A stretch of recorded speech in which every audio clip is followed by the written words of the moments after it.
Welcome back to Level the Fuck Up with me, Caroline the Divine. I am so excited for this week's episode. We are talking about how to channel source energy.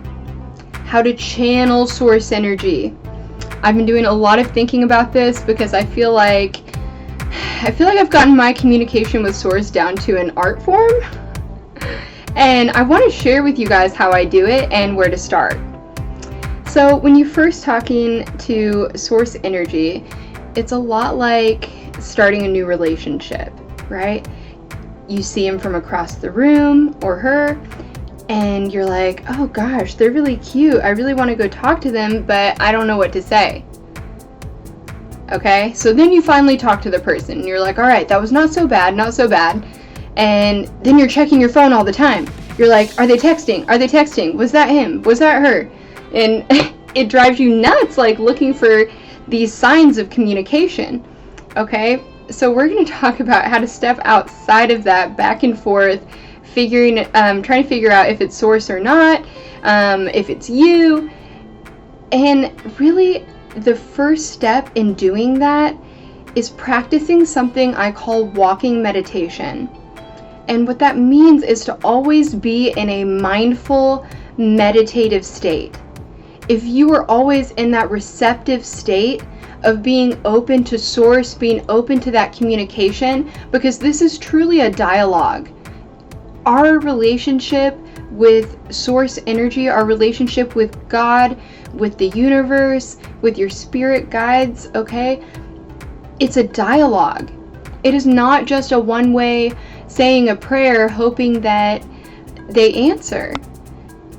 It is literally two-way. It goes back and forth, okay? So you speak to source, and source or God will respond to you.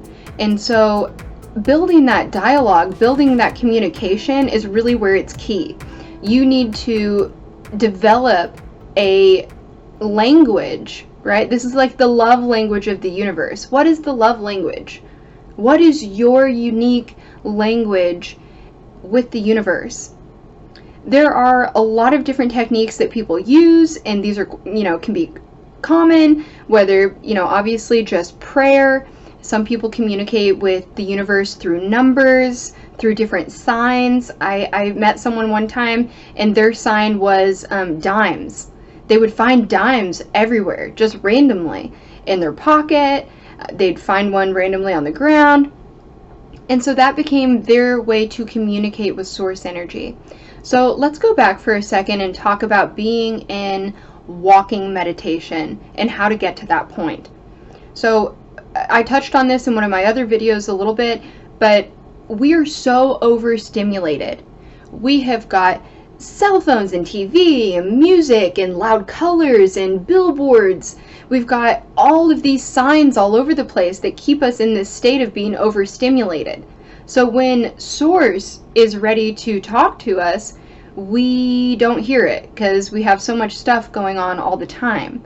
I was watching a documentary the other night about, I think it was Easter Island, one of those geographic sites that, has a lot of spirituality around it. I forget if it was, anyways. So they had moved these giant stones into an arrangement, and this happened, a long time ago before we have the technology that we do today. So now what we know is those stones actually had electromagnetic current running through them.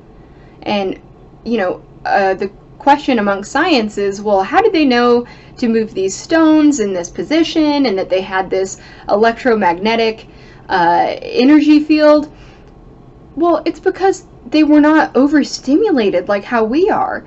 And so they had the opportunity to be in silence and to hear source. They pick up on that energy, that electromagnetic field. They were much more in tune. So what I highly encourage you to do is take a vow of silence for one day. And I really encourage you to do it for longer, but I know that can be impractical for some people. So we're going to start out small.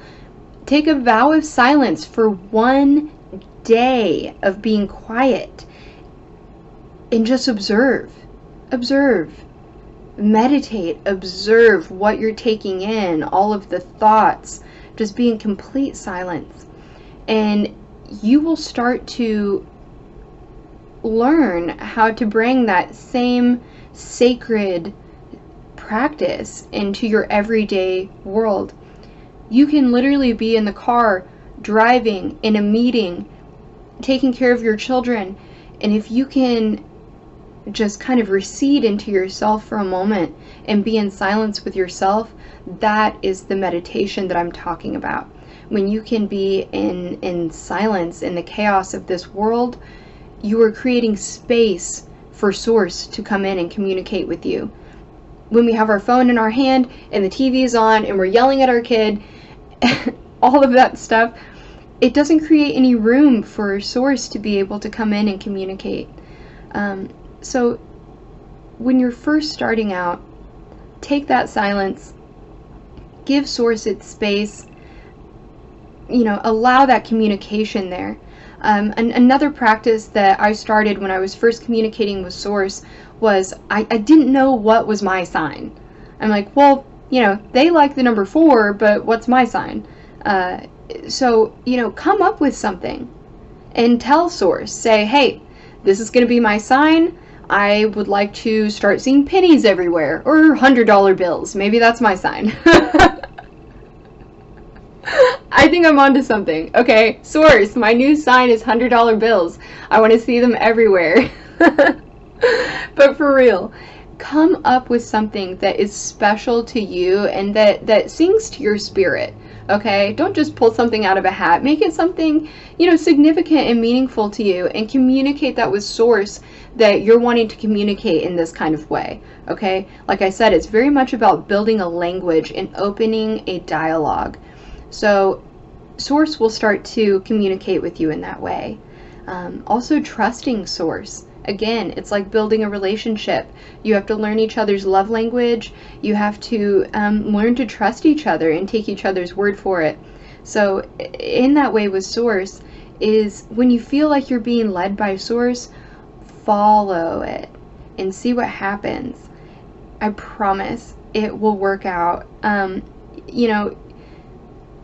Having that trust there to begin with, Source is going to be like, all right, she's ready. She's ready. She's trusting in me. She's ready. And that's really what it takes. Taking that leap, creating silence in your space, opening up that dialogue, creating a love language. Don't just ask for signs. Be clear about what you're looking for, and trust in it. You don't have to. The second that you start doubting it and wanting to test it, it takes away from the sacred space that you've created. Really, and actually, I'll throw this in there. When you start getting signs from Source, and you start having these incredible synchronicities, that's like, you want to run and tell everybody, because you're like, yeah, this is so crazy, I can't believe that this happened, I want to tell everybody right now. Share it with a few people, but you'll learn that the moment you start talking about it and sharing it with people, it doesn't seem so special and sacred. It can take away the meaning. Not everyone's going to understand all of the synchronicities that built up to this amazing point for you to have that relationship with Source. Not everybody's going to understand that. So be careful who you share it with, because this is really your special, sacred journey with Source. Alright, you guys, I love you so much. Thank you for joining me during this week's episode of Level the Fuck Up. I'm Caroline the Divine, and reach out to me. I want to hear how your communication with Source is going.